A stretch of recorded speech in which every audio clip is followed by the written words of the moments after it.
شاہ عبداللطیف بھٹائی کی شاعری کا اصل متن اردو کے حروف الہجا میں پاراں پچھی آو خبر کھاوڑن جی تڈوتھن ڈونگراو کہیں پر ڈوریو ڈتھکے۔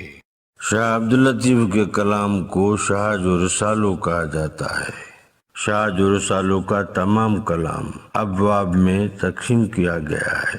ان میں سے ہر ایک باب کو سر کہتے ہیں اور سر کے سب چیپٹرز کو داستان کہتے ہیں۔ کھاوڑی ایک باب کا نام ہے جسے سر کھاوڑی کہتے ہیں۔ بیت سندھی زبان میں نظم کی ایک صنف ہے۔ شاہ عبداللطیف کا تمام کلام بیت اور وائی کی صورت میں ہے۔ اردو میں ہم بیت کو شعر کہہ سکتے ہیں۔ شاہ عبداللطیف بھٹائی کے کلام کا منظوم اردو ترجمہ، یہ ترجمہ آغا سلیم نے کیا ہے۔ پوچھ لے تو کھاوڑی سے دوجے جگ کا حال، کیسے ڈھونڈ کے لے آئے ہیں دست سے دتھ کا مال۔ نئے الفاظ اور ان کے معنی۔ کھاوڑی کے معنی ہیں وہ مسافر جو فقیر ہوں، رزق کی تلاش کرنے والے ہوں، رزق حاصل کرنے کے لیے کام کرنے والے ہوں، محنت کرنے والے ہوں۔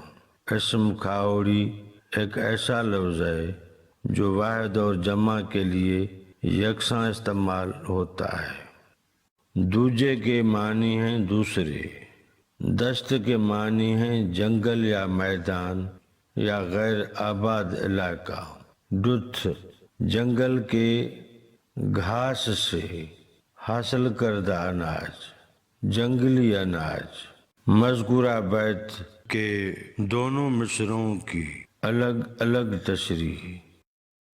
پوچھ لے تو کھاوڑی سے دوجے جگ کا حال، تو جا کر کھاوڑیوں سے دوسرے جگ کا حال پوچھ لے۔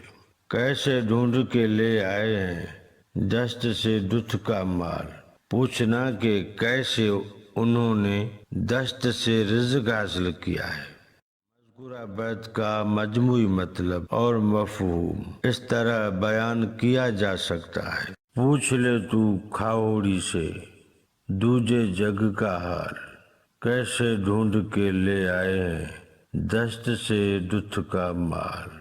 شاہ عبداللطیف رحمۃ اللہ علیہ کہتے ہیں، اے سالک کھاوڑیوں کے پاس جا کے ان سے اس علاقے کا معلوم کر جہاں پر کچھ بھی نہیں تھا۔ آپ نے کیسے دتھ حاصل کیا، وہ ہنر بتائیں جس سے بہت مشکلوں کے ہوتے ہوئے مدد اور معاونت کے بغیر کوئی کامیاب کیسے ہوتا ہے۔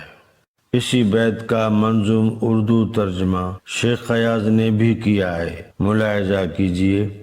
پوچھ لے راز آشناؤں سے ان خوش آواز ڈوتھیوں کا راز، کس طرح دتھ تلاش کرتے ہیں دست و کوہسار میں بسد اعجاز۔